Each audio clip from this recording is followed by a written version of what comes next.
El William Lee, te escuchamos. Buena tarde, noche para todas las personas que nos acompañan en esta nueva jornada académica de la Fundación Excelencia, Liderazgo y Transformación. Hoy es martes 4 de marzo y para el efecto continuaremos con el taller que venimos realizando, el seminario taller de estrategia militar aplicada a la dinámica política. Hoy llegamos al sexto episodio para ver el principio de la ofensiva. Ya hemos visto el principio del objetivo, el de la maniobra, el de la economía de fuerza, el de la unidad de mando, el de la masa, y hoy vamos a ver el de la ofensiva. Y nos quedarían pendientes tres para luego pasar a ver ya operaciones y otros temas interesantes que van coadyuvando a formar o a estructurar el pensamiento estratégico y táctico en todas y cada una de las actividades que hagamos que tengan que ver con conducción de seres humanos. Como siempre, nuestro propósito es presentar al análisis, sin decir que es la palabra revelada, algunas analogías y reflexiones que se presentan con base en hechos probados en la guerra que al traducirlos o trasladarlos al comportamiento humano tienen bastante aplicación. Dicho esto, vayamos al grano como los dermatólogos. El señor Mao Zedong dijo una frase muy interesante en la conducción de la guerra y la política. Hay que ser fuerte donde el enemigo es fuerte, y eso es obvio. Si se tiene la fortaleza para contrarrestar al adversario en donde estés fuerte, como mínimo se logra el equilibrio estratégico de sumatoria cero, es decir, que las fuerzas están en tablas. Pero le agregó algo más interesante que demuestra y nos conduce quizás a la definición más práctica y más sencilla para entender el principio militar de la ofensiva en la guerra. Y como decimos, la intención es trasladarlo o yuxtaponerlo con la política. Y le agregó algo muy interesante, pero es que también hay que ser fuerte donde el enemigo es débil. Entonces reiteramos, tal vez en esta frase, estratega chino, con todos sus bemoles y críticas que tenga, habida cuenta de su comportamiento y su forma de actuar y su conducta frente al pueblo chino y al mundo. Esos son temas diferentes, pero en el asunto de la estrategia militar y la estrategia política, no cabe duda que es uno de los más importantes pensadores y ejecutores de estas dos áreas del comportamiento de los pueblos y de sus dirigentes. Entonces reiteramos, para comprender mejor la ofensiva, es importante reflexionar alrededor mucho de esta frase. Siempre sea fuerte donde el enemigo es fuerte, lo cual no tiene discusión, pero sea fuerte donde el enemigo es débil, ahí es la parte novedosa. Miremos por qué. Este gráfico de inteligencia artificial ilustra lo que se considera ofensiva. Resulta que algunas escuelas militares del mundo, tal vez por traducción al español y por mala utilización de la palabra ofensiva, en algunas fuerzas militares que emplean el castellano en sus países, la denominan iniciativa. Pero al entrar en profundidad, nos damos cuenta que la iniciativa es una causalidad, es una relación directa de la ofensiva militar o con la ofensiva militar. Entonces nos debe quedar claro que la ofensiva no es la iniciativa es parte de la ofensiva, es quizás el alma de la conducción de las tropas en la guerra. La ofensiva es un estado psicológico del comandante, es un estado psicológico de las tropas que ejecutan la maniobra, es una identidad, es un compromiso y un paso de acción frente al pensamiento que se tiene individual y colectivamente. La ofensiva es la materialización del empleo táctico o estratégico de las tropas en combate. Y algo fundamental para que lo tengamos en cuenta, como no es la iniciativa, es al contrario la iniciativa permanente la que hace que la ofensiva no ceda. Entonces volvemos a la frase anterior de Mao Zedong y ahí encontramos el perfecto engarce. Hay que estar siempre a la ofensiva. La ofensiva no se puede interpretar como la palabra normal del castellano que significa la agresividad per se. Aquí es una agresividad de acción, es mantener la iniciativa todo el tiempo, es imponer la voluntad por medio de los elementos tangibles e intangibles del poder relativo de combate. Entonces vayamos a algo esencial y claro. El general Jaime Durán Pombo escribió un artículo interesantísimo por allá en 1956-57, cuando era teniente coronel. Lo publicaron en la revista de las Fuerzas Armadas y hemos tomado dos pantallazos porque la define de una manera muy sencilla. Cuando dice que la ofensiva no es otra cosa que el ataque que lanza un comandante para obtener o mantener la iniciativa. Si ven que el Señor nos decía que no es iniciativa el principio es la ofensiva. Puede parecer semántico, pero es la forma como lo define la Academia Militar del Mundo. ¿Para qué? ¿Con qué propósito? Para mantener la iniciativa, ya lo dijimos, para preservar la libertad de acción e imponer la voluntad al adversario. Si se traslada a la política, usualmente lo que se identifica en la política es en la parte número 1 del ciclo electoral o la número 2, que es en lo preelectoral y lo electoral. Verbigracia, esta mañana estaban los medios de comunicación analizando, cuestionando por qué aparecieron unos mensajes en las paredes de algunas ciudades hablando de la candidatura del señor Caicedo de izquierda para las próximas elecciones. Que el señor vaya a ganar o no vaya a ganar, eso es otro tema que no nos compete en este momento. Pero está aplicando el principio de la ofensiva solamente en el periodo electoral. Infortunadamente está demostrado para la política que solamente los gobiernos totalitarios o los regímenes autocráticos o los modelos dictatoriales son los que para poderse preservar mantienen este principio muy activo.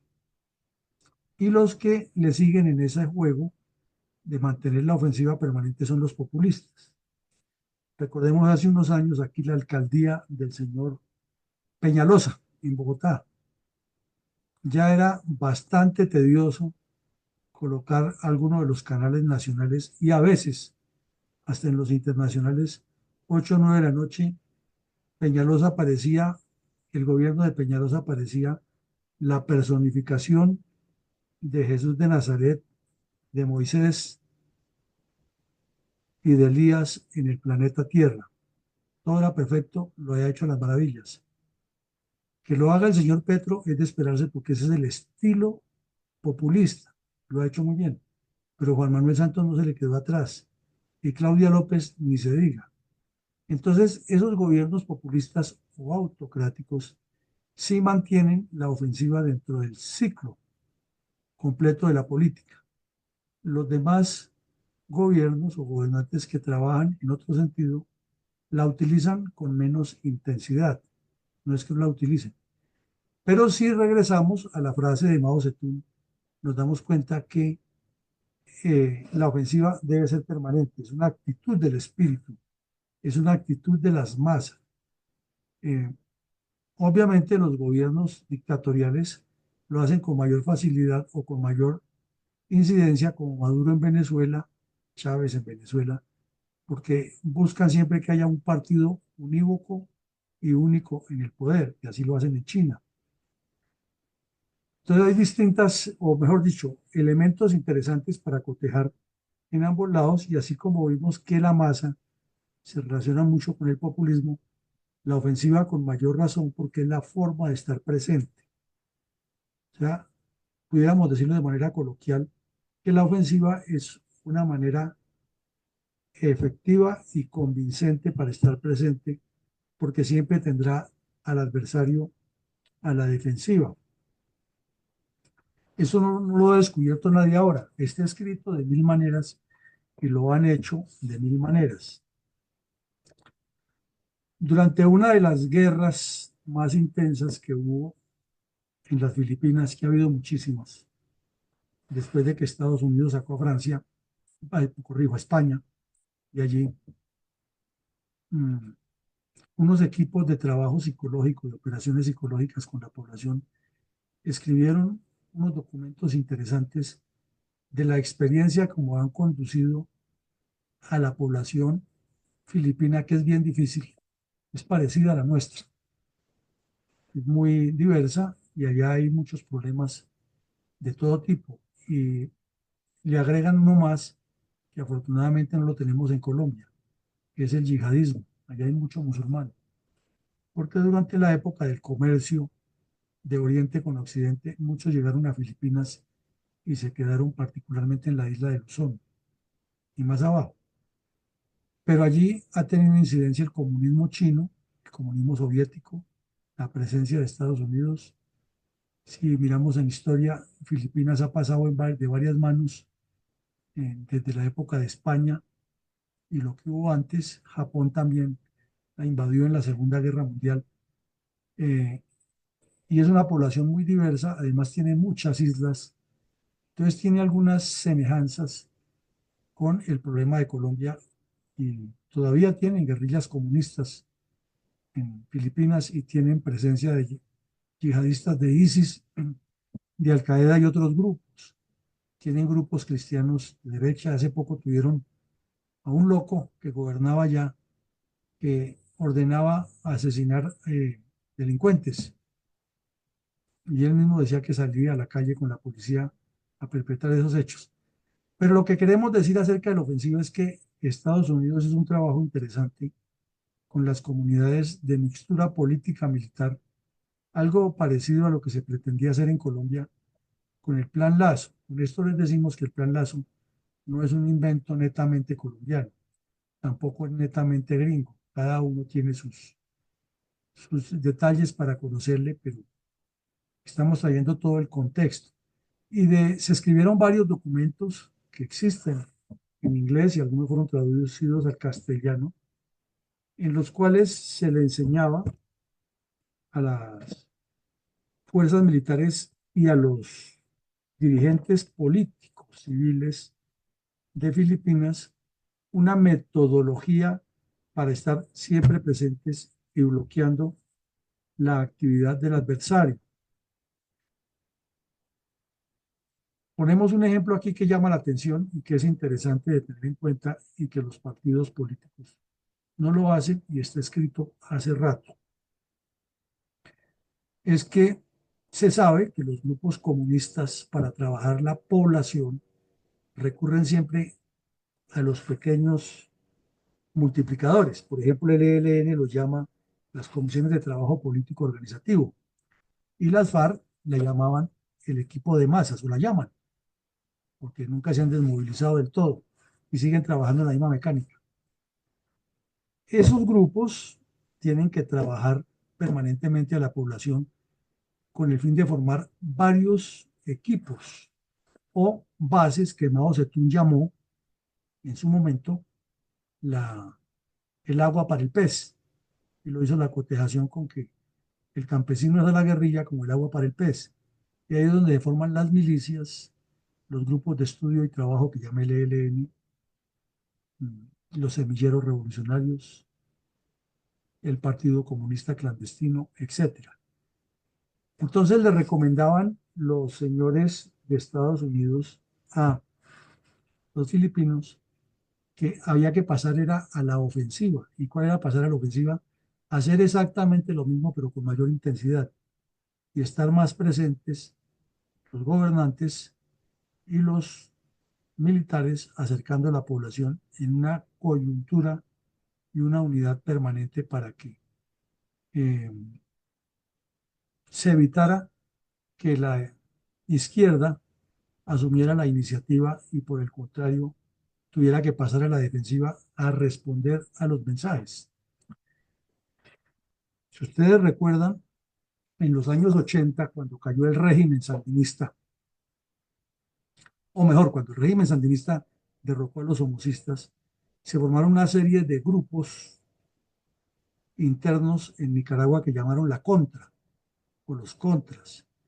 Y se desató una primera tormenta porque después vino la financiación del enredo de Irán Contras, pero hablemos de la primera, que fue cuando se publicó un manual que llamaba Tacayán, que era un manual de guerra psicológica que invitaba a que la población estuviera completamente identificada con sus fuerzas militares y con sus organismos de gobierno, porque en Pastora lo que estaba construyendo era un gobierno paralelo. Entonces lo que pretendían era que siempre llegaran a anticiparse y forzarlos a que el trabajo político organizativo que estaba haciendo la narcodictadura sandinista, apoyada por Cuba y en una primera etapa por la Unión Soviética, no fuera a lograr la inserción de más bases revolucionarias de masas dentro de la población, sino que al contrario, esas masas viraran hacia el apoyo de la contra. ¿Dónde estaba el problema? Era que el manual tenía dentro de sus instrucciones que había que eliminar gente. Y ya sabemos en qué termina todo eso. Pero en el fondo lo que queremos aquí explicar es la ofensiva siempre busca es anticiparse a ser permanente y nunca puede volver atrás. Eh, Cuando el señor Nikita Khrushchev propuso en los años 50 tras la muerte de Stalin hacer una detente o hacer una coexistencia pacífica, él estaba aplicando era un principio ofensivo. La Unión Soviética tenía que ser mucho más activa, manejar la formación de guerrillas revolucionarias en todo el planeta, pero de una manera muy hábil, aparentando construir la paz. Por eso es que los grupos subversivos que han seguido esa línea siempre hablan de la paz, de la paz. Nosotros queremos la paz. Hacen todo lo contrario, pero quieren la paz, porque es el objetivo supremo al que quieren inducir al adversario. Y con lo que está pasando en Ucrania en este momento, o con Ucrania y Estados Unidos, es exactamente una lucha de ofensiva. ¿Quién es más fuerte? ¿Quién se le anticipa al otro? ¿Quién utiliza los mejores recursos dialécticos y quién causa mejor impacto dentro de la comunidad? El señor Trump pensó que le cuadraba de entrada, pero le ha salido el tiro por la culata, porque en Europa le están jugando con la misma carta y Zelensky muy hábilmente ha dicho que él no tiene ningún problema con Trump y que él negocia, pero en otras condiciones. Entonces no se está oponiendo, está manteniendo la ofensiva y es importante que la mantenga en todos los campos, como ya veremos. Luego le agregó el general Durán Pombo algo interesantísimo. Solo mediante la acción ofensiva pueden lograrse resultados decisivos e imponerse nuestra voluntad al adversario. Obviamente, el que ataca logra.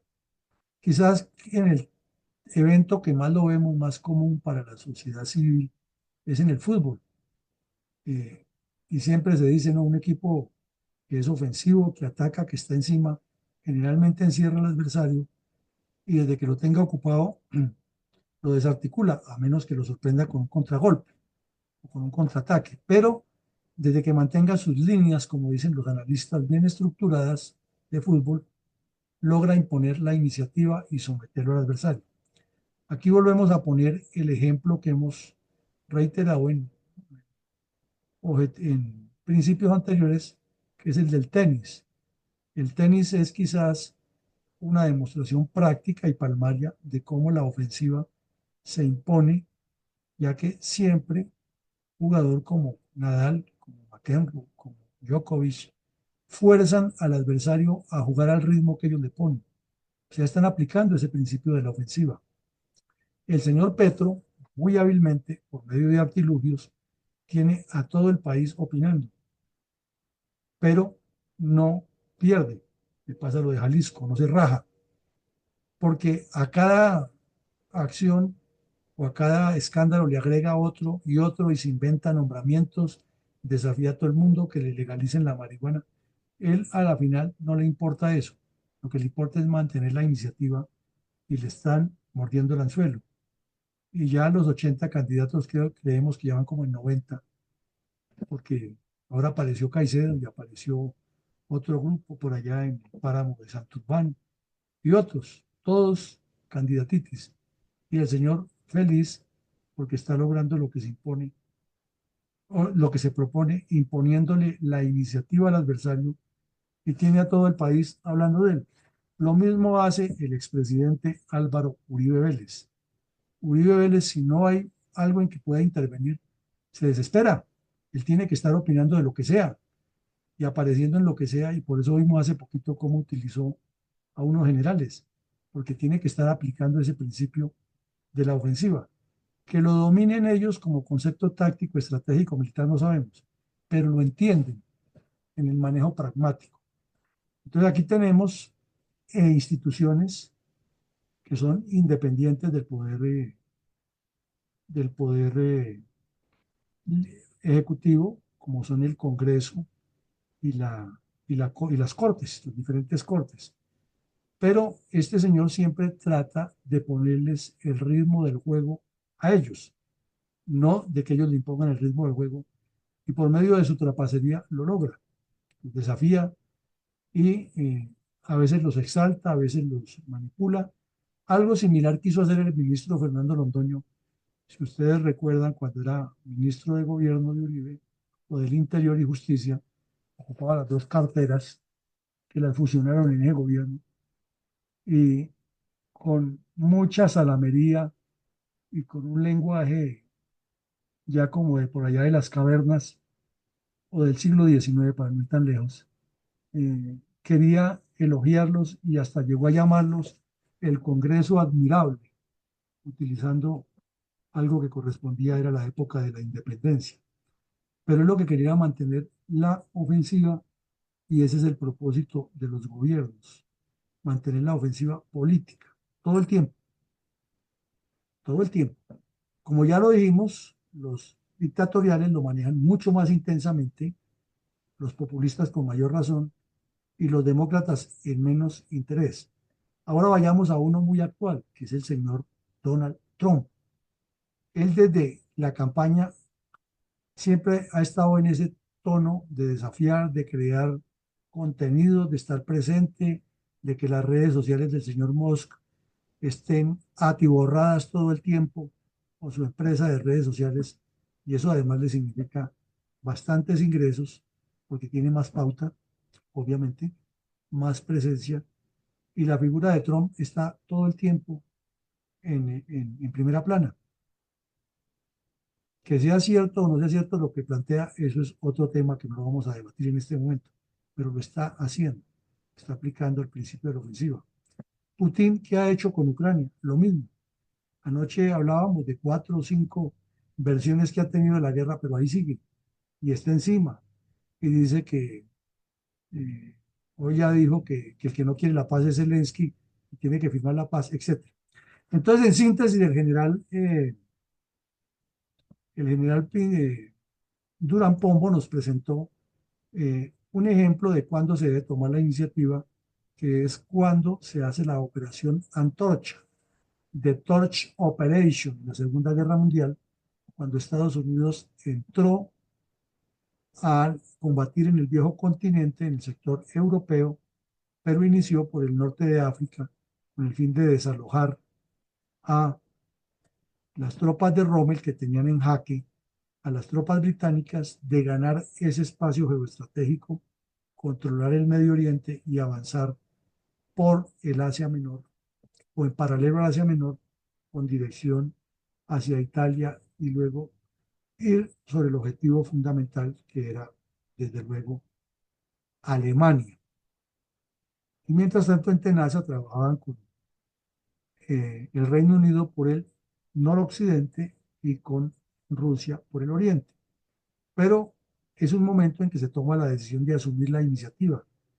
Y Estados Unidos, o el señor Roosevelt, asesorado por los brillantes generales que lo acompañaron, tuvo un concepto claro de que no era una iniciativa solamente militar, que era política, diplomática, geopolítica, logística, de conducción de tropas, o sea, una iniciativa integral de lo que ya hablaremos. En síntesis, nos dice el general Durán Pombo que la ofensiva se resume en tres partes: tomar, retener y explotar la iniciativa. Entonces vemos la diferencia muy clara entre iniciativa y ofensiva. La ofensiva es el contexto, la iniciativa es un mecanismo, es una forma, es una expresión de esa iniciativa.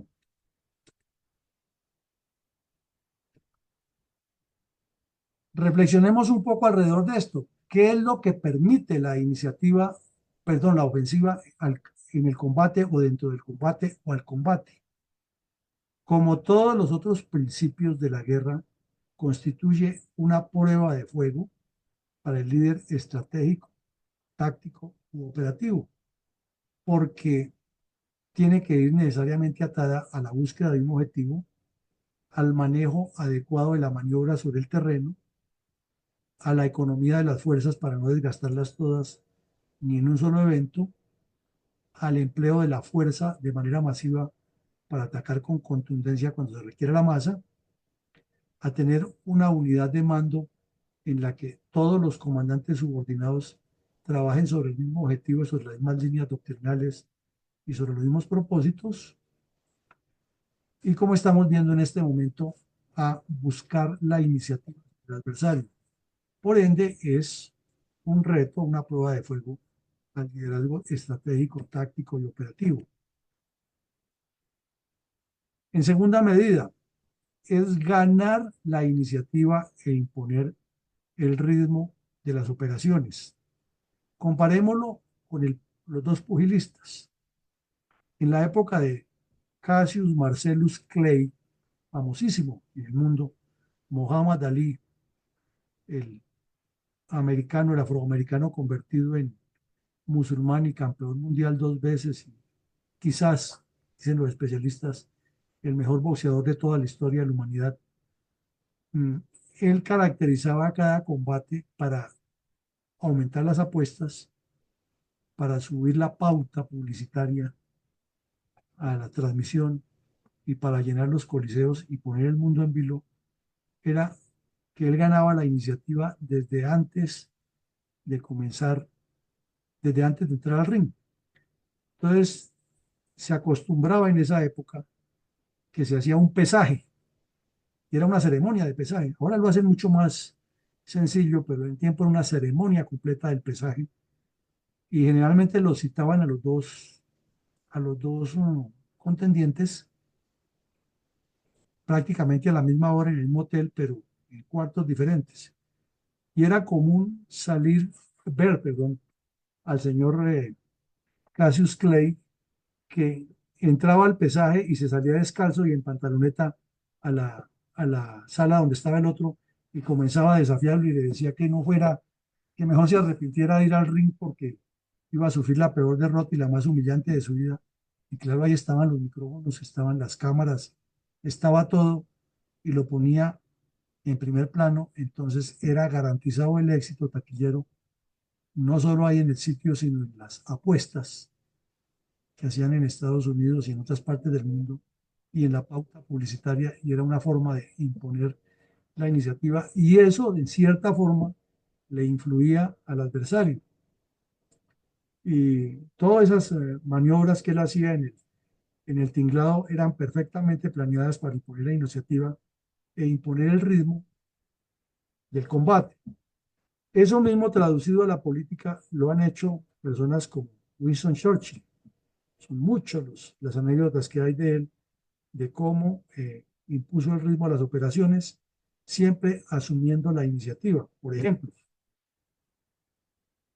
cuando comenzaron los bombardeos fuertes alemanes sobre la ciudad de Londres, eh, lo convocaron a la Cámara a que fuera a hablar ante los altos lores y los de la Cámara Baja a explicar qué le iba a ofrecer él a Inglaterra porque la situación estaba muy compleja. Y dio una respuesta que pasó a la historia. Les ofrezco sangre, sudor y lágrimas. Aquí o ganamos la guerra o la ganamos.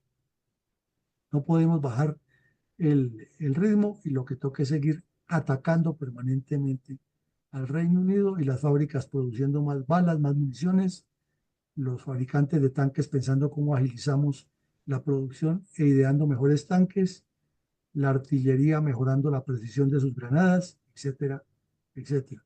Ofrezco sangre, sudor y lágrimas.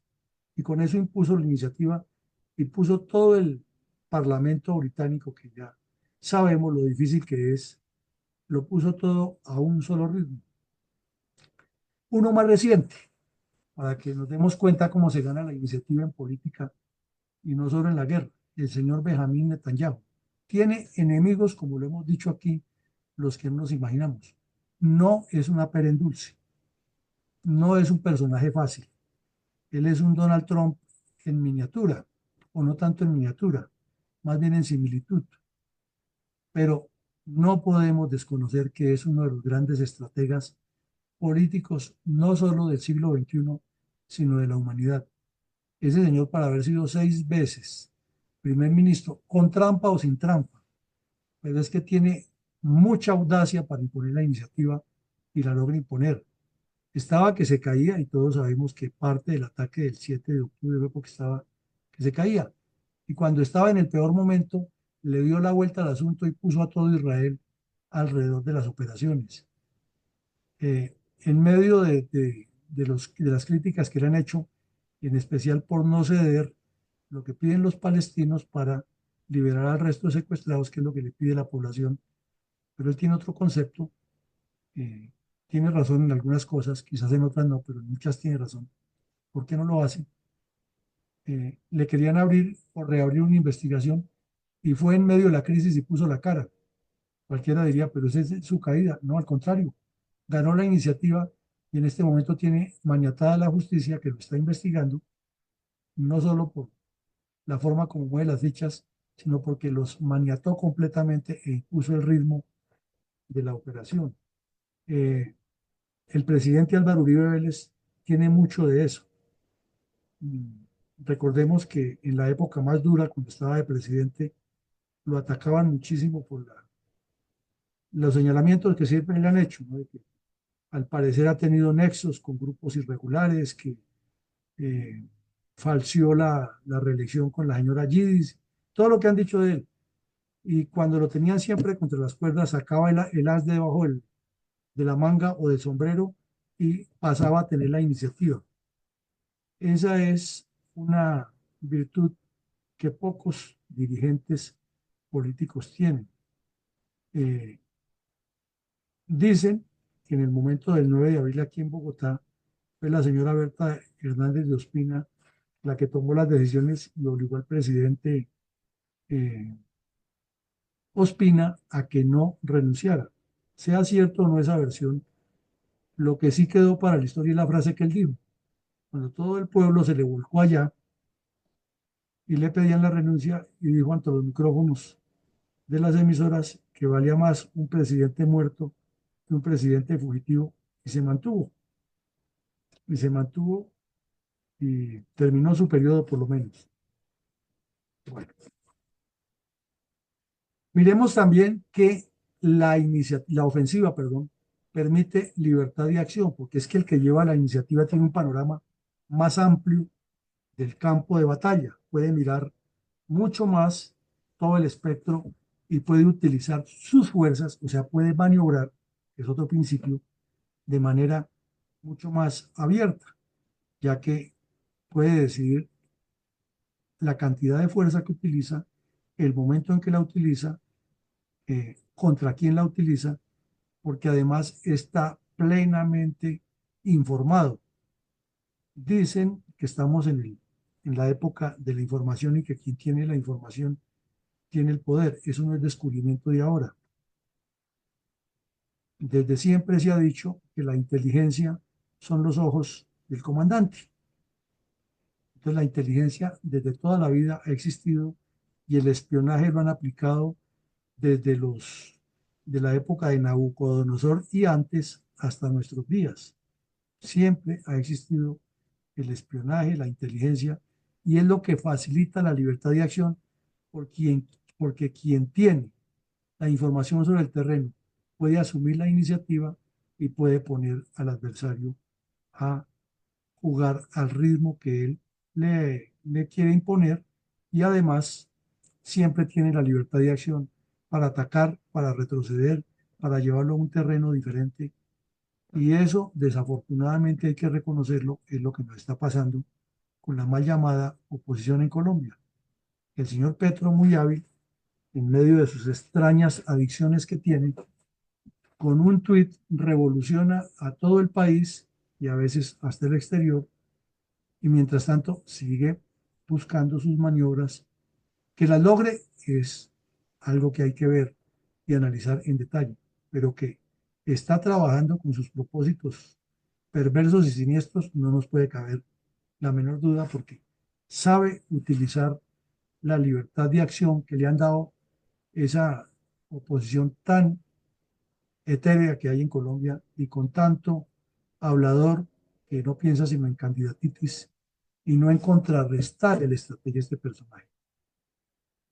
Lo hemos dicho hasta en los medios de comunicación. El punto no es que se vaya Petro, el punto es qué hacer el día siguiente que sea reconstrucción del país para que no resulte peor el remedio que la enfermedad. Y el otro punto es cuál es la estrategia, no estratagema, politiquería barata, sino cuál es la estrategia de Estado que tienen quienes pretenden gobernar el día que se vaya Petro, porque algún día tendrá que irse, que realmente transforme y sea orientador hacia algo mejor, o seguimos en la misma, o nos pasa como Brasil. Se deshicieron de Lula y trajeron a Bolsonaro y volvió Lula más fuerte. La otra parte que permite, o el otro aspecto que permite la ofensiva en el combate es alcanzar resultados decisivos. Lo decíamos cuando hablábamos de economía de fuerza, de objetivo y de masa, de tres principios diferentes. Si no se buscan resultados concretos, golpes trascendentales, conquistar objetivos decisivos para futuras operaciones o para imponer definitivamente una, un razonamiento sobre el cual se ha preparado una serie de operaciones, pues entonces no vale la pena seguir la ofensiva por ese lado y hay que replantearla, pero siempre manteniéndose en la ofensiva. El éxito de la operación Anorí contra el ELN se debió a que el entonces coronel Hernán Hurtado Vallejo asumió ese tipo de mentalidad. Eh, Tenía al ELN rodeado por los ríos Porce y Anorí, y la información o como estaba manejando el dispositivo le daba para que sí. Había un sector que era muy difícil cruzar sobre el río Nechí, era casi imposible, y él asumía que el río era un obstáculo natural y todo el mundo lo asumía así, pero para los bandidos del ELN siempre había una posibilidad y lograron pasar algunos al otro lado. Cuando el coronel se dio cuenta, por una captura que hubo un análisis de documentos, no se sentó a llorar sobre la leche de derramada, sino que hizo inmediatamente programa con las patrullas y les contó lo que estaba pasando. Y les dijo, la culpa aquí es mía. yo fui el que me equivoqué, pero vamos a corregirla. Y en 24 horas cambió el dispositivo completamente, lo colocó al otro lado y volvió a asumir la iniciativa y a los pocos semanas cayeron los hermanos Vázquez Castaño en esa operación. Entonces, síntesis, la ofensiva debe llevar es a resultados decisivos, no es al desgaste de los recursos humanos, financieros, técnicos y logísticos per se, o sea, a utilizar la masa mal utilizada. La ofensiva tiene que jugar muy bien todo el tiempo con el manejo de la masa y la economía de fuerzas. Quinto, es que lo que más busca la ofensiva es mantener un desbalance favorable en el poder relativo de combate, que ya lo hemos aquí mencionado varias veces, se refiere a los elementos tangibles e intangibles. Y por lo general, las fuerzas en contienda guardan un equilibrio de acuerdo a cómo cada una tiene organizado su poder de combate. Pero al hacer el análisis que hace el oficial de inteligencia, o que haría la inteligencia política de un partido con otro o de un gobierno frente a la oposición, se determina dónde están las fallas y hacia allá se enfoca la ofensiva para utilizar la masa y la economía de fuerzas de acuerdo con. Entonces se busca desbalancear el poder relativo de combate de esa manera y con ese propósito de que la ofensiva sea exitosa. Y algo que nos enseñan desde Sun Tzu hasta nuestros días. Al enemigo hay que quemarle los graneros, hay que privarlo de los recursos necesarios. Por eso existen las maniobras de envolvimiento y hemos hablado aquí de muchísimas, porque una tropa puede estar superdotada, hasta con armas nucleares, pero si le quitan el abastecimiento logístico y le cortan las líneas de comunicación físicas con su retaguardia estratégica y le impiden que pueda maniobrar o integrarse o recibir apoyos o agregaciones o segregaciones de las propias tropas o que le permitan maniobrar en el terreno porque no cuenta con los recursos, cae como un coco después de una palmera que ha subido muchísimo. Se entregan y por eso es que en las grandes guerras siempre hemos visto derrotas masivas de unidades que se entregan 100.000, 150.000, 200.000 soldados y cualquiera se pregunta, diga, pero es que 200.000 soldados tienen con qué pelear. Sí, pero es que les han golpeado tanto el poder relativo de combate y los han privado de los recursos necesarios que saben que es un sacrificio, es una matanza de patos lo que va a haber ahí. Entonces lo mejor es entregarse porque pierden el ímpetu de la ofensiva y el adversario les impuso la ofensiva. O sea que ahí le podemos colocar un rótulo que es eminentemente psicológico, además de los problemas físicos que se presentan. Y también la ofensiva permite controlar el terreno crítico. El terreno crítico es aquel que una fuerza lo ocupa y tiene ventaja sobre quien no lo ocupa. Además de conducir al adversario o canalizarlo, que es la palabra más adecuada para llevarlo a un área que le es desfavorable. Llevémoslo a la política. Si alguien, sea en campaña o sea en el ejercicio del gobierno, asume la iniciativa y pone a los demás a jugar al ritmo que es golpe con la bola a la derecha, golpe a la izquierda, golpe cercano, golpe atrás, pues el adversario se cansa, se cansa. Y eso es lo que nos está pasando con este caballero que tenemos, que puede que no sepa mucho de estrategia militar, de pronto dudamos que lo sepa, pero sí tiene la suficiente capacidad para dilucidar cómo manipula, porque además es lo que le dictan o lo que él aprendió como terrorista del M-19 en la formación criminal que tuvo en Cuba y en otras partes, o aquí mismo en Colombia, con estos grupos delictivos, y lo está aplicando perfectamente en la política. Visto todo eso, vemos que en el orden político estratégico existe la inteligencia política y las operaciones especiales. Cuando se dice que las fuerzas militares no deben participar en política, hay una equivocación. Lo que no deben participar es en politiquería y en partidismo, que es otra cosa, porque ya son intenciones personales como la de los politiqueros.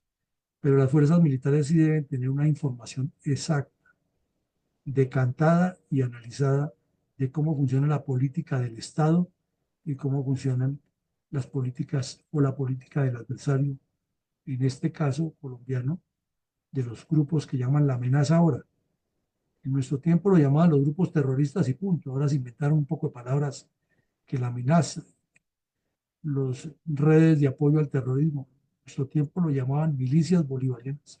Era la misma vaina. Con base en esa inteligencia política es que se hacen las grandes operaciones especiales. Por eso hemos sido muy críticos que las fuerzas especiales que tiene el Comando General de las Fuerzas Militares las hayan utilizado para hacer payasadas con niños que no estaban perdidos, ni mucho menos que pasaron 40 días en la selva, porque son fuerzas que se utilizan es para acciones como la baja de Cano, la baja de Ojoy, la baja de Negro Acacio, en la incursión a Casa Verde. A ese tipo o a ese nivel es que se utilizan porque son objetivos del más alto valor. Entonces, en la inteligencia política, los partidos también saben o deben saber cómo es que utilizan a sus grupos mejor especializados y no ponerlos a que a cada perro que le ladra, tirarle una piedra, porque entonces se van a demorar mucho para llegar al sitio donde van. Hay eh, aspectos de la política donde los partidos deben actuar es directamente sobre el objetivo y es una de las fórmulas más efectivas como lo han hecho. Verbi gracia lo que hizo el señor Netanyahu. Si él se pone a pelear con todos los adversarios que tiene en el Parlamento allá, que son muchos, con la prensa que no lo quiere, ¿no? Él fue directamente y atacó donde era. Hizo una operación especial, llegó directamente a la justicia y puso la cara. Con eso le amarró las manos a todo el mundo. El señor Zelensky hizo lo mismo, no se puso a pelear por los micrófonos con el señor Trump ni a entrar en debates que tweet va y tweet viene. Vino, le puso la cara y le dijo, usted está equivocado. Ganó muchísimo, porque puso al mundo entero a pensar y a opinar sobre lo que le puede pasar no solo a Ucrania, sino a Europa y por extensión al planeta. Fue una jugada bien hecha, bien lista, bien manejada. Israel acá rato nos da ejemplo de eso, ¿no? Cuando le voló en pedazos la cabeza a un poco de gente con los Viper hace ya como 3, 4 meses, no se puso a buscar al mandadero que tenían los de Hezbollah en las calles de Beirut llevando explosivos de una caleta a la otra. No, le mandó colocar explosivos a todos los teléfonos, a los radios de comunicación y los voló en pedazos. Entonces ganó muchísimo más. En Siria tenían una fábrica de armas que le enviaban las armas a Hezbollah para que atacaran permanentemente a Israel desde el otro lado de la frontera. Entonces Israel no se puso a bombardear ni a atacar a los que estaban ahí al lado de la frontera tirándole los cohetes. Claro, les actuó, pero el ataque principal o la ofensiva la llevó directamente contra Siria y fue volvió pedazos esa fábrica. Cayó el gobierno sirio, Israel no se puso a pelear con el gobierno sirio entrante, sino que fue y destruyó todas las bases aéreas, las bases de misiles, los depósitos de armamento, los centros de entrenamiento que tenía el régimen sirio. Entonces, golpeó donde era y mantuvo la iniciativa. Puso la iniciativa. Ya si el gobierno que entra quiere hacer algo, tiene que negociar con Israel en otras condiciones y no ser una amenaza. Entonces, ese es el olfato político o el olfato de inteligencia política para actuar donde se debe actuar y conseguir la iniciativa y poner al adversario a jugar al ritmo que se quiere. Debe estar alineada con las políticas de Estado. Un gran defecto que tenemos en Colombia es que no hay políticas de Estado y se vuelve un círculo vicioso. No hay políticas de Estado porque no hay partidos políticos y no hay partidos políticos porque no hay objetivos nacionales y no hay objetivos nacionales porque nunca hemos ni siquiera cumplido con la constitución que tengamos de turno y no cumplimos la constitución porque los políticos son corruptos y vuelve y le da la vuelta. Entonces, así es imposible que haya una ofensiva integral en lo estratégico y lo político para la seguridad y el desarrollo del Estado Y ese quizás es el punto cardinal para poder construir un proyecto político transformador. Debe estar coordinada con la contrainteligencia y la desinformación. Se dice que la contrainteligencia está compuesta de tres elementos fundamentales, que es la contrasubversión para proteger al personal, el contraespionaje para proteger los documentos y el contrasabotaje para proteger las instalaciones.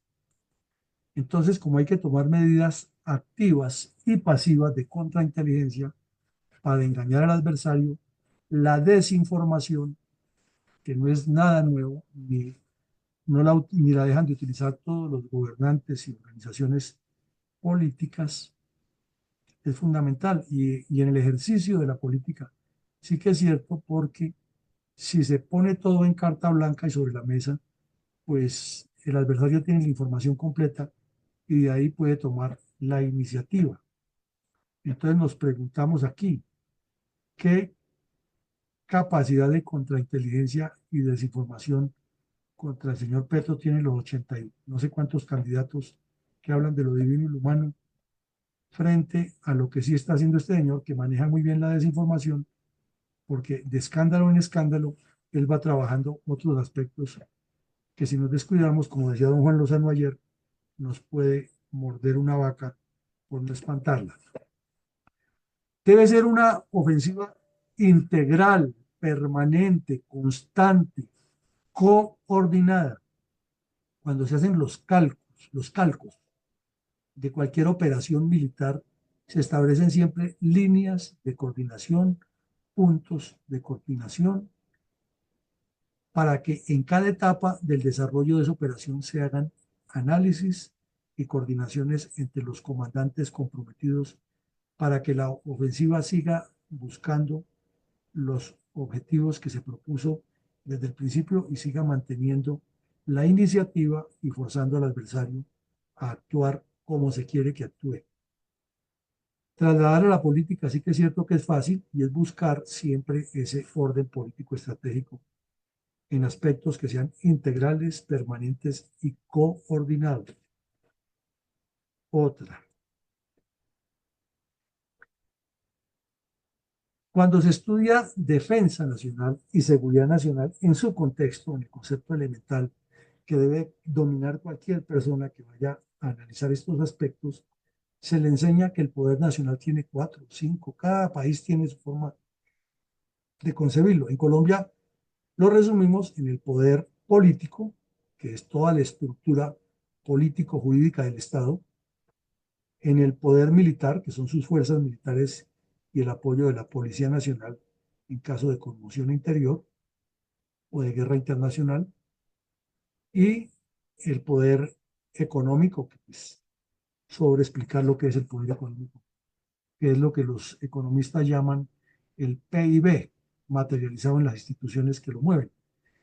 Y le agrega a Colombia, dentro de la cultura de poder nacional, lo que se denomina el poder psicosocial, que pretende más o menos crear una identidad que ha sido imposible, ya lo contábamos aquí, porque hasta el gobierno del señor Belisario Betancur funcionó algo que era esencial, que era la Secretaría Ejecutiva Permanente de Defensa Nacional y el Consejo Superior de la Defensa Nacional, que eran docentes que tenían sede en el Comando General de las Fuerzas Militares y se reunían mensualmente para hacer una apreciación político-estratégica nacional y mirar cómo iban los planes de guerra y cómo iban las hipótesis de seguridad y defensa nacional. Eso debe estar completamente articulado para realizar una ofensiva, porque si no se hace así, pues no hay ningún proyecto político estratégico, lo que es intereses particulares. Toda actividad de la ofensiva, sea estratégica, táctica, operacional o político-estratégica del más alto nivel, busca ganancias geopolíticas y geoestratégicas. No es gratuito. Por eso insistimos aquí que quien quiera participar en política debe ante todo conocer estos razonamientos para saber cómo es que se administra el Estado y hacia dónde quiere llegar. No pensando solamente en el ego individual y en hacer política, como lo hemos reiterado aquí varias veces, para ser alguien, no para hacer algo. Y resulta que lo que se necesita es hacer algo y mucho, y no que tengamos muchos que sean alguien. Porque esta mañana, no sé si ustedes escucharon, la señora Sarabia en la radio, y terminamos los colombianos a deberle porque es el culto a la personalidad. Ella es de familia humilde, entonces tiene que llegar allá y es la primera vez que un pobre esté en la Cancillería. ¿Eso a quién le importa? Lo que necesitamos es que sea una persona que tenga visión de Estado y que trabaje desde la Cancillería para Colombia. Que no que ella usa zapatos de no sé qué marca y faldas de no sé qué y blusas de no sé qué, porque como mujer tienen una sociedad que estar muy bien vestida porque es que es una sociedad machista. Así que no le están preguntando si la sociedad es machista o no, ni si la ropa que use es italiana o francesa. Eso no es lo importante. Lo importante es que le quepe el país en la cabeza y que cada acción que tome tenga ganancias geopolíticas y geoestratégicas para Colombia. De lo contrario, no tiene ninguna iniciativa y está perdiendo el año en política. Entonces,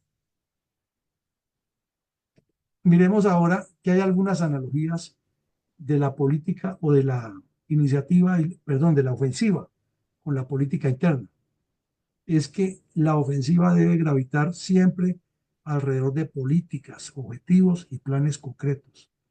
Nada al azar, nada ahí a lo que venga, ¿no? Tú tienes que tener cada cosa que se haga un objetivo exacto y nos indica que la ofensiva siempre debe gravitar alrededor de la fortaleza estructural de los partidos. Si se quiere tener una política seria de Estado en cualquier país, se debe comenzar porque los primeros que se institucionalicen, valga la redundancia, como instituciones que van a institucionalizar el país son los partidos.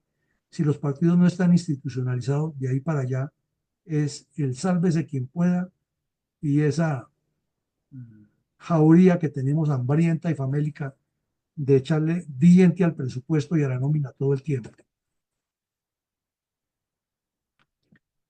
La ofensiva en términos políticos integra los dos puntos que hemos analizado aquí en ocasiones anteriores, gobernanza y poder. Ya lo dijimos, la gobernanza es diferente a gobierno y gobernabilidad e implica una participación mucho más grande de la ciudadanía. Entonces, cuando el Estado haga la ofensiva en el sentido de construcción como la planteó Launching Curry en su propuesta del Plan Curry en los años 60 para Colombia, con la participación comunitaria, es un trabajo de aspecto psicosocial en el poder nacional. Y debe priorizar las soluciones internas y es que es lógico, ¿no? Como se dice siempre, para ser fuerte de afuera, pues primero seamos fuertes adentro. La caridad comienza por casa, dicen las mamás siempre que hablan con los hijos. La, priorizar las soluciones internas para luego salir a ayudar al exterior. Pero en nuestro caso, tenemos mil problemas en todas partes y vive nuestro gobierno pendiente de los niños de Gaza, de los pobres de Haití, del problema de Venezuela. Y en Venezuela la misma cosa. Chávez tenía el poder y vivía pendiente era de qué estaba pasando a los países pobres de las Antillas, cómo construía viviendas en el África, cómo le mandaba ambulancias a Evo Morales, cómo le financiaba la campaña a los Kirchner para ayudar al pueblo que subiera al poder, cómo financiaba las FARC en Colombia, al ELN, etcétera. Pero no priorizaba las soluciones internas y por eso el país se le fue de las manos y hoy Venezuela es una vergüenza como administración pública.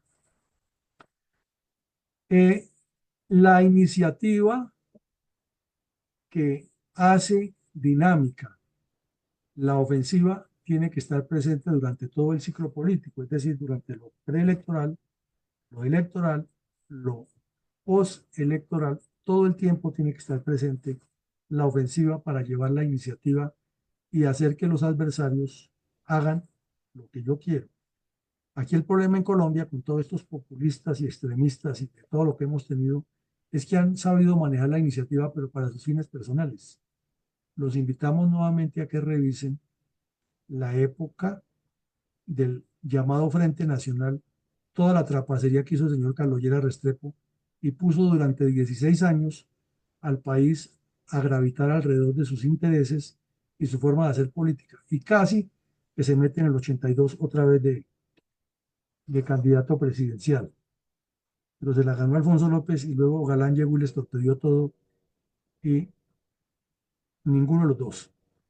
Y finalmente decimos aquí, porque lo hemos persistido en mucha trabajo, que esa ofensiva, esa iniciativa para llevar adelante las cosas debe partir de identidad y militancia para formar institución, para crear un credo institucional.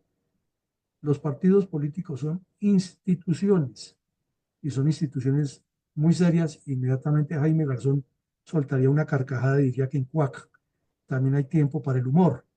Pero hablándolo aquí en forma teórica, sí son instituciones muy importantes que deben tener muy claro este concepto de la iniciativa dentro de la ofensiva. Entonces, mi coronel González, le pedimos el favor que nos ayude con los asistentes a la sala para que, eso sí les pedimos que no sean sino 2 minutos, no una conferencia paralela, nos contesten esta pregunta. De todo lo que hemos hablado hoy, sobre cuál aspecto de la ofensiva política disertaría usted, ojo, ante un auditorio juvenil para motivar la identidad y militancia de un partido político transformador. ¿Cómo los induciría a trabajar o sobre qué aspectos les diría? Adelante, mi coronel González. Gracias, mi coronel. Buenas noches para todos. Entonces, de acuerdo a la costumbre, vamos a proceder con los que levanten la mano, quieran participar, exponer sus ideas, sus criterios, sus puntos de vista relacionados con la pregunta, que consiste en cómo se le explicaría a un auditorio juvenil para motivarlos en identidad y militancia de un partido, pero un partido que sea realmente transformador. De tal manera entonces que mirando, han levantado la mano. Doña Rosita, vamos a dar la palabra de primero y después se alista doña Etel. Adelante, doña Rosita. Gracias, mi coronel. Ethel subió la mano primero, así es de que, por favor, que ella. Por favor, Rosita, no, no, no, voy después. Bueno, ok. Es realmente eh, difícil poder clarificar que la iniciativa es la principal herramienta, digamos, de la ofensiva. Para un auditorio juvenil tendría que explicar de qué se trata la ofensiva realmente para que no lo entiendan en forma equivocada de ataques indiscriminados. Explicar muy bien de qué se trata la iniciativa y en términos muy populares, es decir, que el que primero pega, pega 2 veces, así de sencillo. O el que saca la idea primero seguramente la puede poner a desarrollar en mejor forma.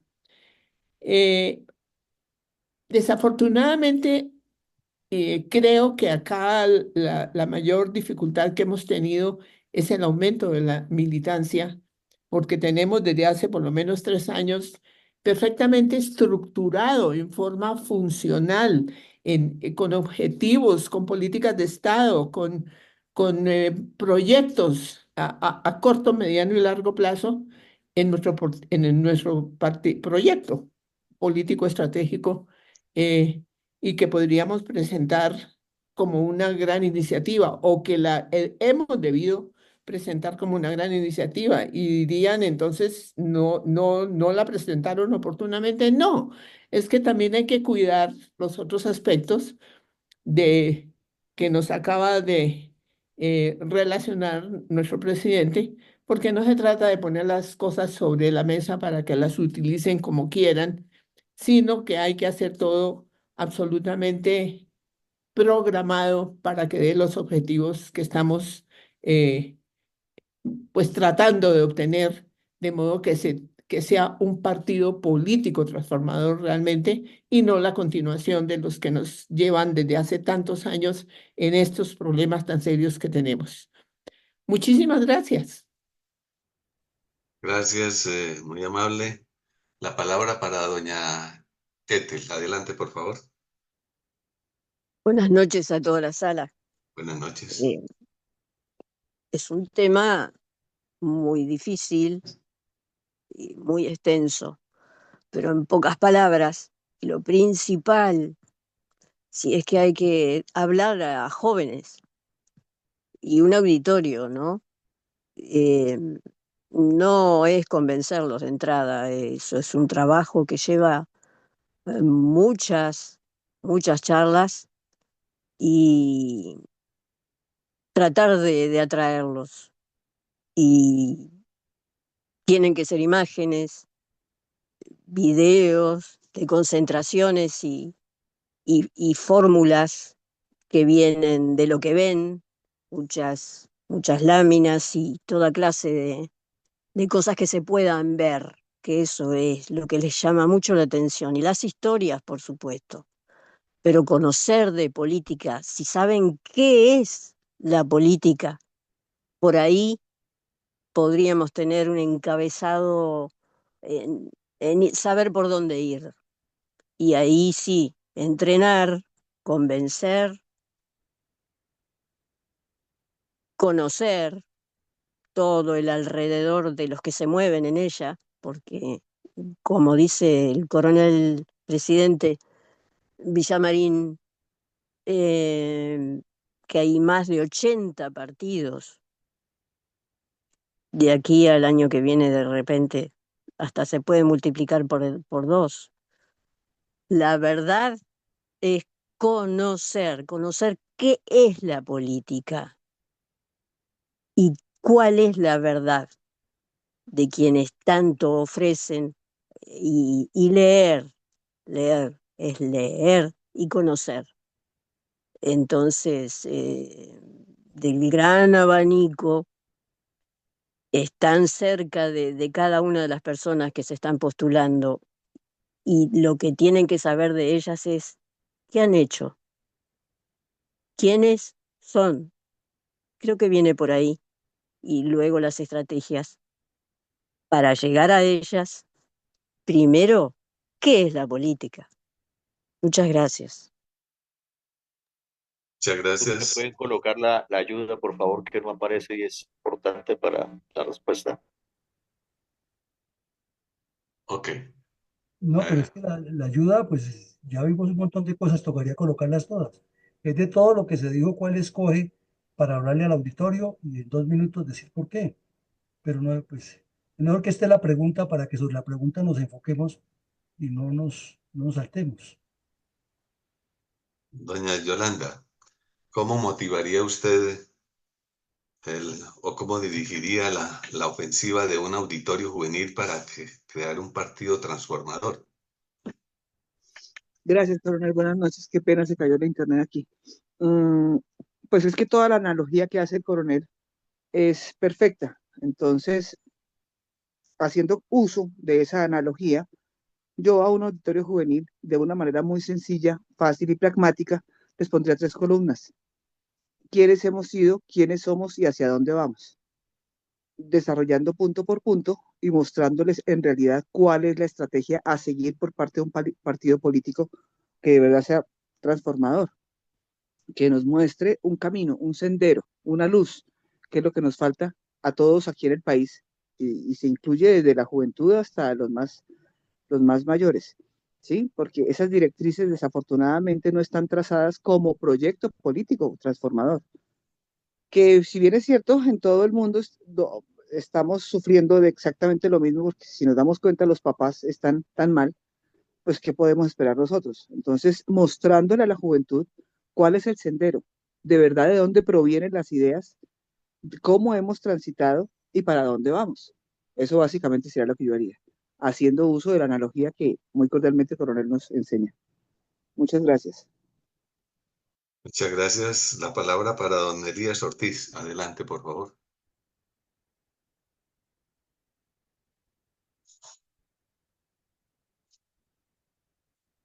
Damos la palabra a don Jairo Giraldo.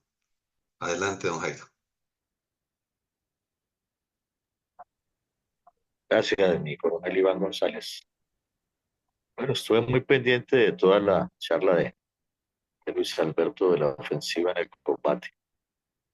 Y creo que todo lo que se habló de la ofensiva, de la iniciativa, eh, que si bien es cierto es aplicado en las operaciones militares y policiales, igualmente se puede utilizar en la parte política.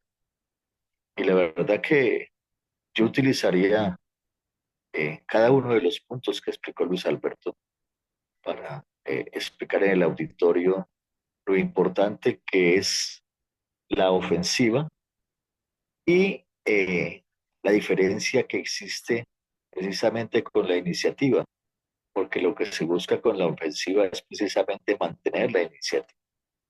En materia política, eh, desafortunadamente, los políticos actuales, algunos la utilizan y otros no la utilizan porque desconocen precisamente estos temas tan importantes, castrenses, eh, que son temas que no maneja todo el mundo.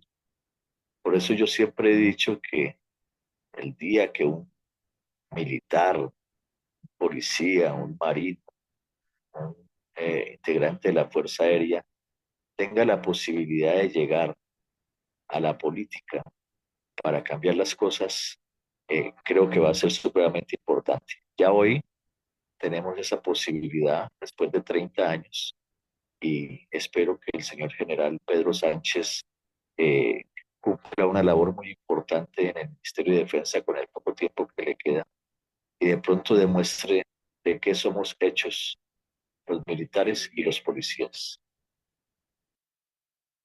Muchas gracias. La palabra para don César Saavedra sobre la ofensiva de un auditorio juvenil para un partido transformador. Adelante, don César. Gracias, Nicolás. Buenas noches nuevamente para todos. Bueno, la verdad es que lo primero que tenemos que hacer cuando queremos hablar con un auditorio juvenil es ponernos en los zapatos de ellos.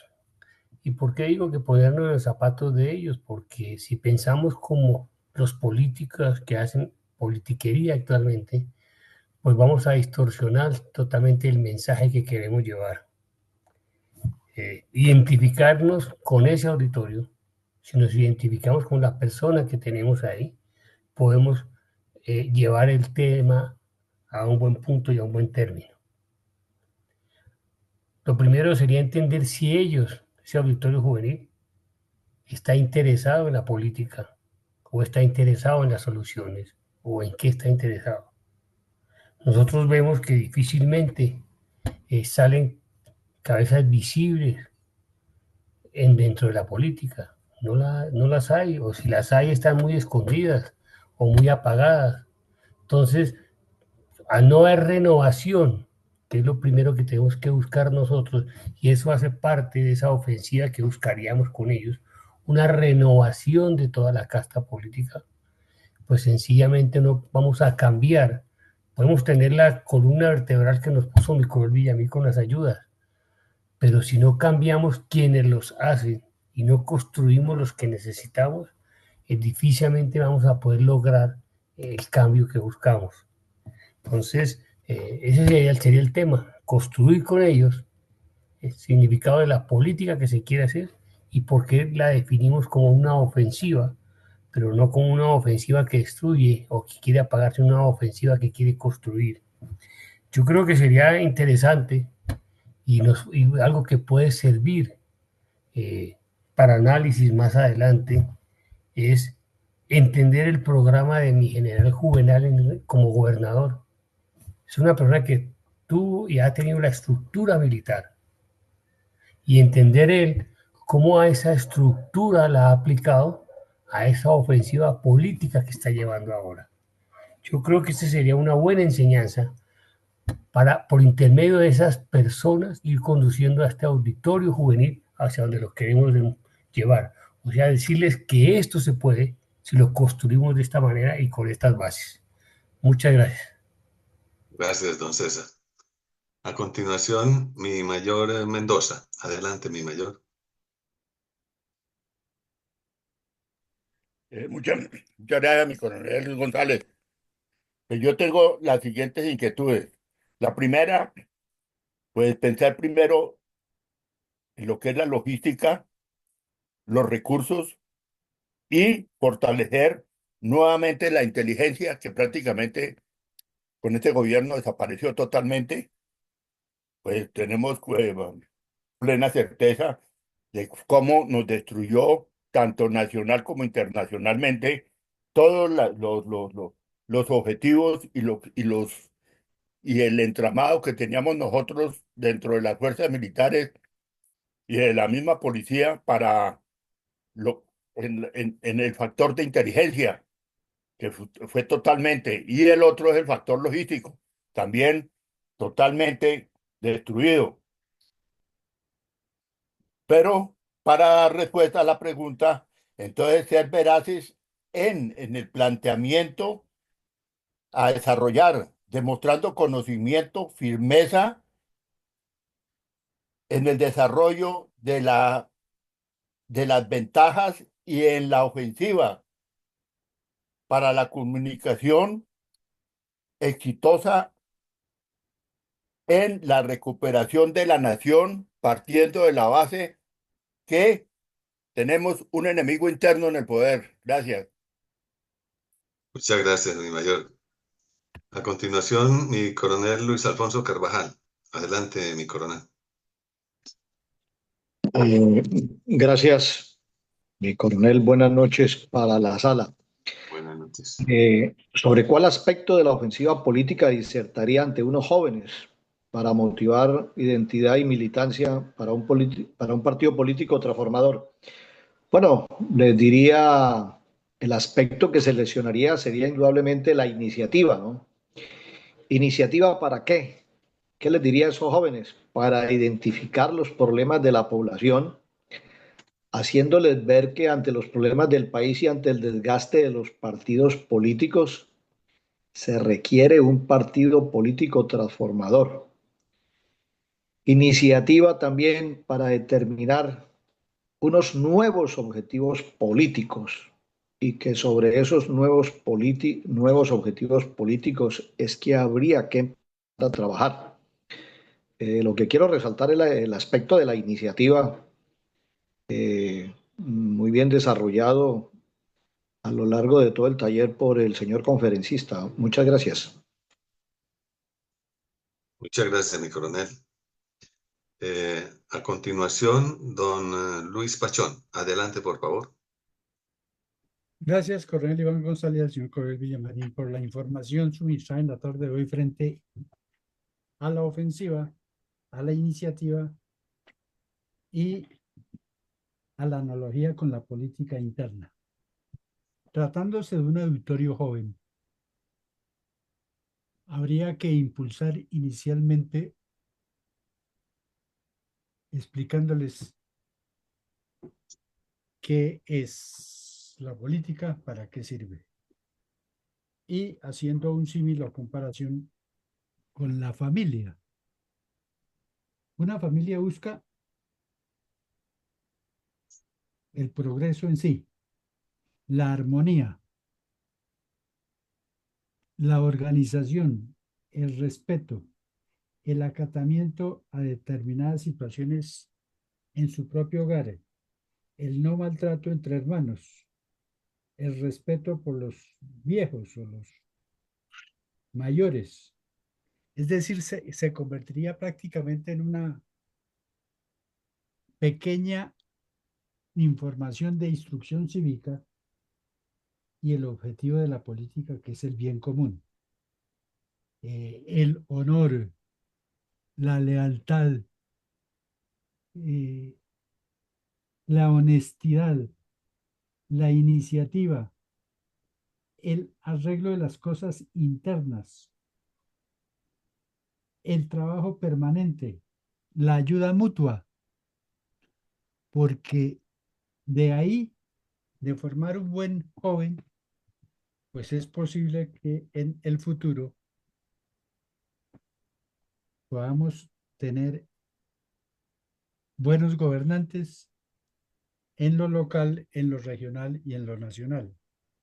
Siempre que así como existen, inculcándole siempre que así como existen reglas en un hogar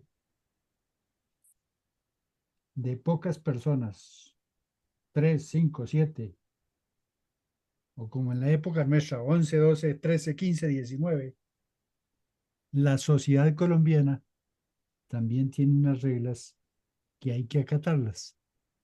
Eso es en síntesis lo que es la política, tanto familiar como en términos de la sociedad más ampliada. Gracias.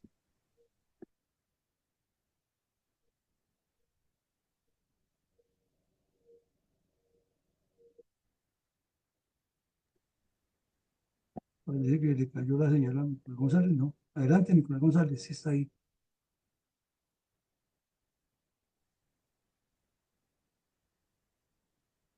Nicolás González, ¿me escucha?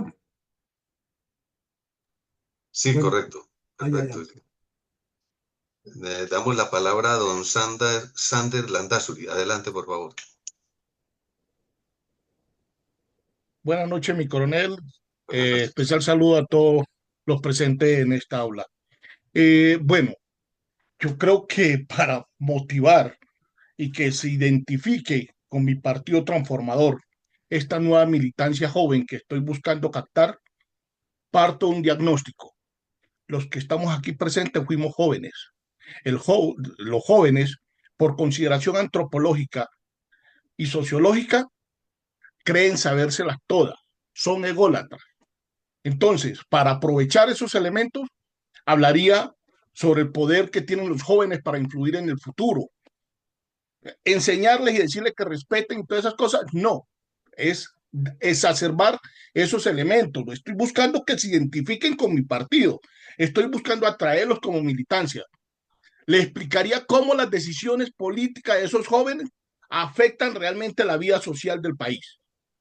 Tercero, presentaría unos casos de jóvenes que salieron adelante para que ellos traten también de identificarlos. Cuarto, buscaría también mostrarles a ellos que es meterse en mi partido transformador, es involucrarse en un partido nuevo, joven, con nuevas condiciones, es abrir puertas a esos factores de liderazgo, es el espacio que ellos están esperando. Ese sería un cuarto elemento. El quinto elemento es hablarles justamente, resaltar de esa importancia que tienen los partidos de atraer gente y joven de diferentes sectores, fracciones, y hoy en día LGTBI, Y, Z, lo que sea, pero que sean jóvenes. Necesitamos, aquí somos respetuosos, somos inclusivos, somos esto. Necesitamos es mantener esa militancia de nuestro partido. No vamos a ser de una vez sectarios porque los jóvenes hoy en día son sensibles. Estamos en una comunidad no, en una coyuntura. Estamos en un periodo que estos jóvenes son demasiado sensibles y para captarlos toca identificarlos y respetarles su egolatría.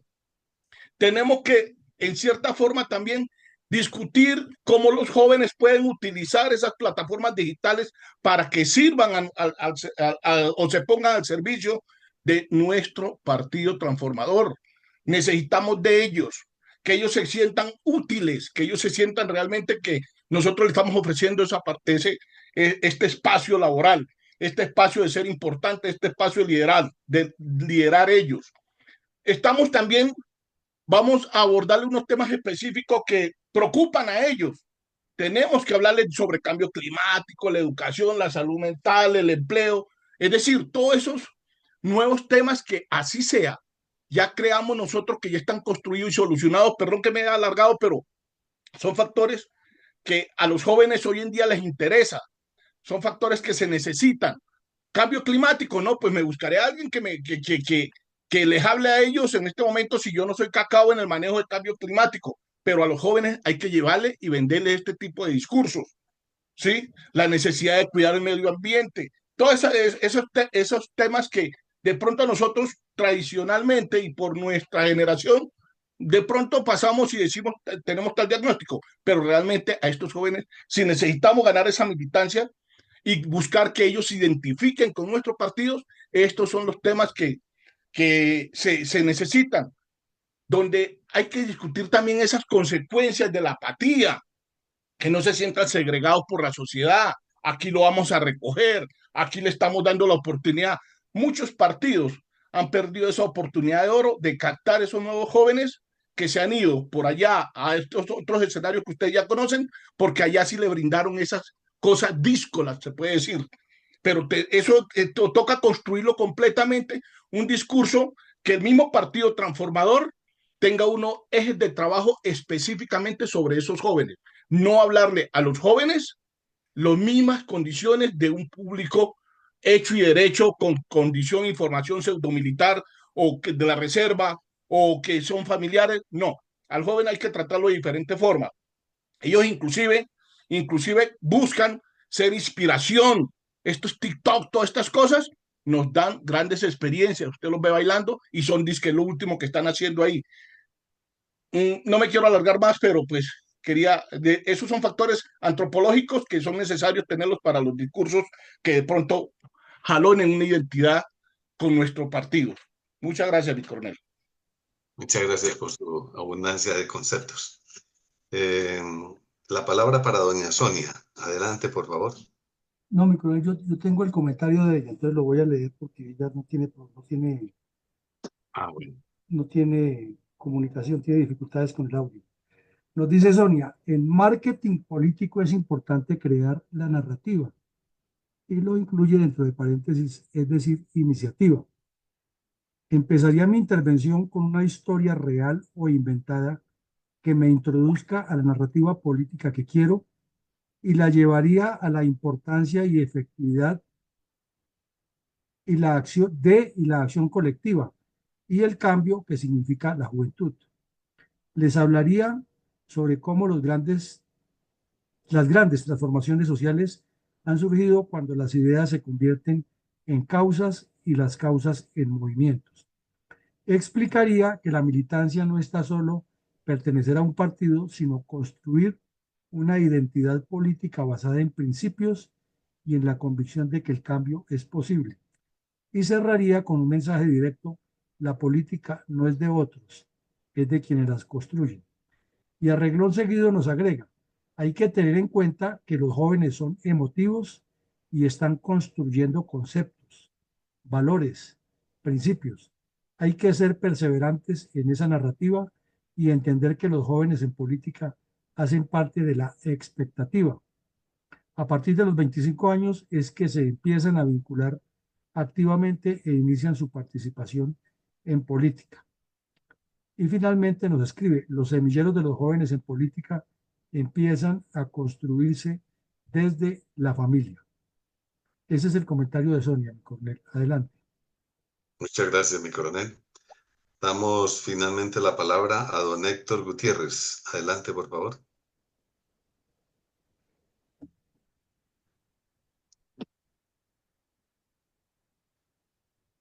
Bien, de pronto, don Elías Ortiz, ¿está disponible?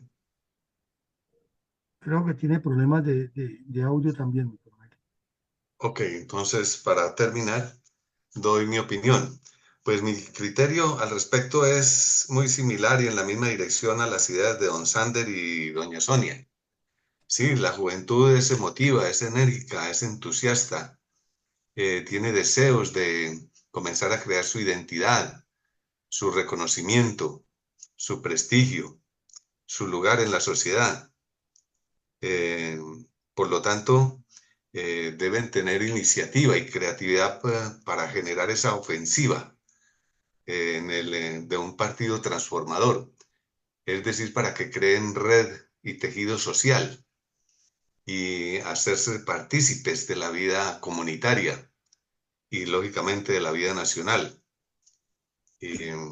encauzando todas esas energías y lógicamente sin llegar a la osadía, al atrevimiento, sino que hagan sus cálculos y sus planificaciones, que tengan un proyecto de vida de lo que quieren ser, la profesión que quieren tener, en dónde quieren influir, si quieren ser líderes sociales, líderes políticos, lo vayan planificando todo en ese sentido, porque realmente de ellos ya es la nación, ya es el país, no es de los que tienen más edad simplemente por la edad no más. No, es porque ellos tienen también que comenzar a crear su propio futuro. En esa forma, yo motivaría la ofensiva de ese auditorio juvenil para que creen un país transformador, un partido transformador.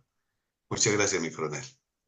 Bueno, mi coronel, muchas gracias a usted. Entonces, vamos a hacer aquí un pequeño repaso de lo que estuvimos disertando hoy para que, como último objetivo de la instrucción, afiancemos conocimientos, como dice la pedagogía.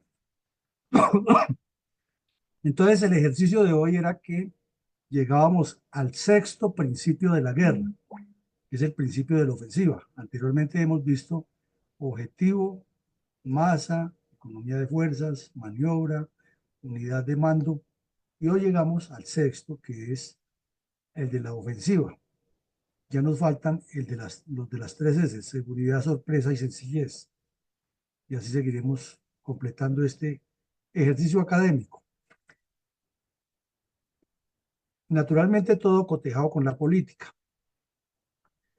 Y comenzamos por decir que tal vez la frase que mejor resume la actitud del espíritu, esa mentalidad de la ofensiva, es la de Mao Zedong, de ser fuertes donde el enemigo es fuerte y ser fuertes donde el adversario o el enemigo es débil. O sea que la ofensiva debe ser permanente.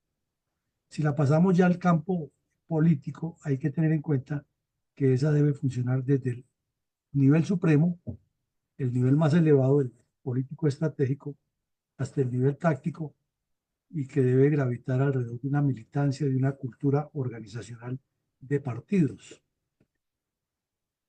Luego comenzamos a discurrir un poco alrededor de la ofensiva y miramos que la ofensiva es un estado permanente, colectivo, con el fin de avanzar hacia objetivos superiores, desarrollando todos los demás principios de la guerra y cumpliendo las misiones que le corresponden a cada unidad.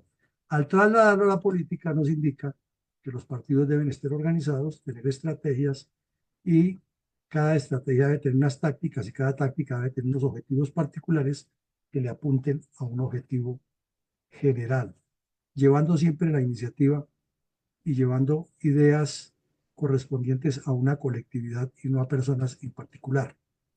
Luego miramos unos conceptos que nos dejó en un excelente escrito el general Durán Pombo, cuando era teniente coronel, por allá en el año de 1957 o 58.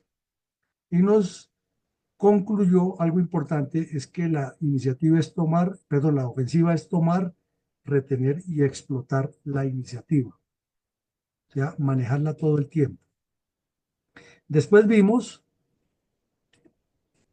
algunos aspectos, 7, que nos permite la ofensiva en el combate o que le permite al combate de las tropas avanzar de mejor manera.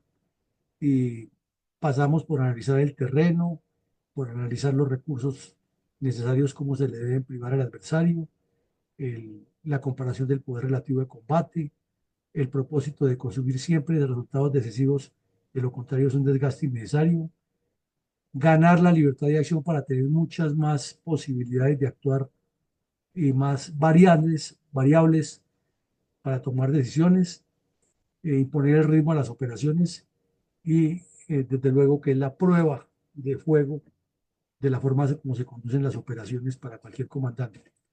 Luego miramos ya desde el punto político estratégico, a más alto nivel, hicimos un recorrido por varios aspectos para concluir que todo lo que se haga en política tiene que tener una trascendencia geopolítica y geoestratégica. De lo contrario, está desenfocada la política porque no está llegando, como diríamos coloquialmente, a ningún Pereira. Luego hicimos unas analogías de la ofensiva o del principio de la ofensiva con la política interna. Aquí nos detuvimos un poco más y miramos que, por ser el preludio ya del final, le pusimos un poco más de énfasis a esto y vimos que todo lo que se haga en política para que sea de manera ofensiva articulada debe corresponder a políticas, objetivos, planes, programas, etcétera. Nada al azar.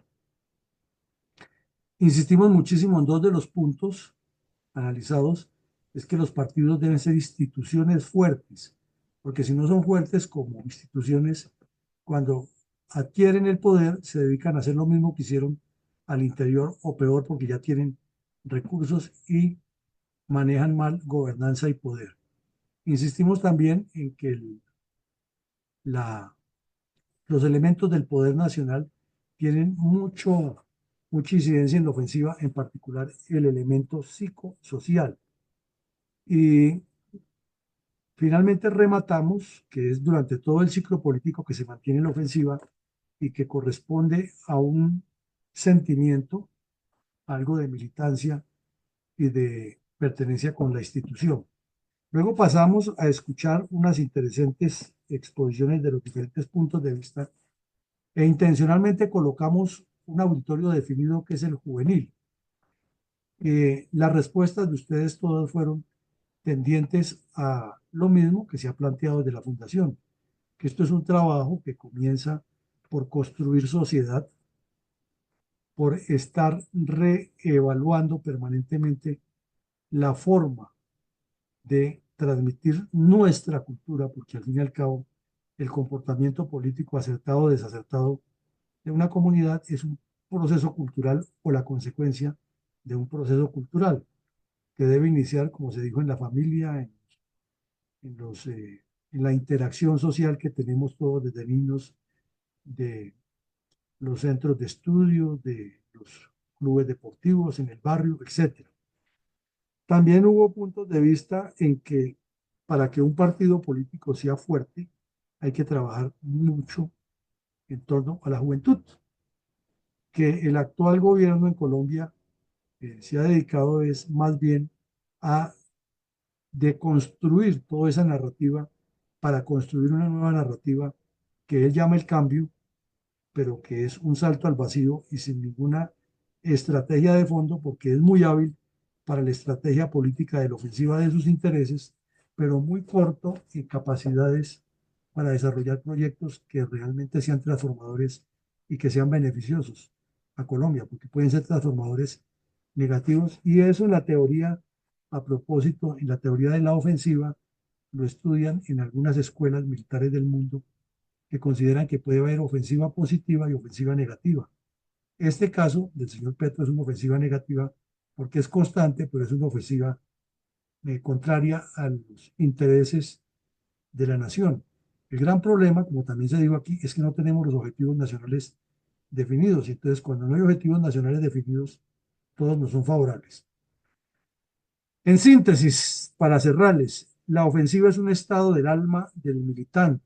Y sabemos que el militante es desde la persona de menor nivel hasta el presidente del partido y los representantes del partido político en los diferentes cargos públicos o de elección popular. La militancia es un estado del alma la ofensiva es un estado del alma de los militantes. Cada militante debe estar identificado plenamente con estos principios, con estos valores, con la visión y la misión, con los objetivos nacionales, es decir, con el programa que articula un partido. Nunca será perfecto porque perfecto no hay nada sobre el planeta, pero sí hay un eje temático, hay un eje de avance en cada uno de los aspectos y hay una organización, una estrategia y una identidad. Es decir, hay cultura organizacional cuando está organizado. En segunda medida, diríamos que en síntesis de todo lo que hemos dicho, la ofensiva es el vehículo para materializar la cultura organizacional de un partido político, de una fuerza militar. Y si lo traducimos mucho más amplio, le damos una visión más amplia, de cualquier institución. La ofensiva, en el buen sentido de la palabra, no la agresividad ni el irrespeto ni la patanería, sino la ofensiva sobre los principios, los valores, los fundamentos, los proyectos que maneja esa entidad institucional, es el vehículo para que se materialicen todos esos objetivos. Y finalmente, todos los partidos políticos de Colombia y del mundo hablan y tienen una frase trillada, ¿no? Así como a los jóvenes en las universidades y en los colegios se les dice, o se nos dijo en nuestro momento, ustedes son el futuro del país, que es una frase requete trillada. Entonces, en todos los partidos se dice que la juventud y la mujer son los dos segmentos sociales que más se deben trabajar para que tengan participación y bla, bla, bla, pero se queda en bla, bla, bla. Por eso hicimos esta pregunta con ese propósito para que reflexionemos que es allí, país como Colombia que tiene 50-50, 50-50, hombres y mujeres, no tienen la misma participación en la política ni en muchos sectores porque vienen atávicamente algunos factores que han sido así. Pero si un partido político o alguien quiere pasar a la ofensiva, ese es un punto esencial para pasar a la ofensiva, empoderando a muchas mujeres que seguramente lo hacen mejor que muchos hombres, porque hay una prueba que es fehaciente. En los barrios, cuando se trabaja la política o en el campo, quienes estuvimos en zonas de combate y se hacen algunas actividades con la población, las más activas siempre son las señoras. Y, por ejemplo, cuando las fuerzas militares hemos hecho escuelas públicas, puestos de salud, eh, puede que los tipos fallen, pero todos los días las señoras están allá, a pesar de todas las ocupaciones que tienen en las casas. Entonces, en este sector de mujeres y juventud hay mucho potencial para trabajar la ofensiva política, pero se requiere organización, estructura y saber o tener la convicción de que hay que hacer. Pues bien, llegamos al fin del ejercicio. Los invitamos mañana sí corresponde el principio de la seguridad, que tuvimos un lapsus ahí. Mañana sí corresponde el principio de la seguridad y lo vamos a ver. Y por la mañana tendremos, como siempre, nuestro programa de la memoria histórica, que ya llega a 718 capítulos. Algo que con miles de millones de pesos el señor de Rux y sus muchachos no hicieron. Y aquí en la fundación, con 5 voluntarios, lo estamos sacando adelante todos los días. Feliz noche para todos. Que Dios nos siga acompañando y nos siga bendiciendo. Y lo mejor de lo mejor. Hasta mañana. Gracias. Dios y patria, feliz noche.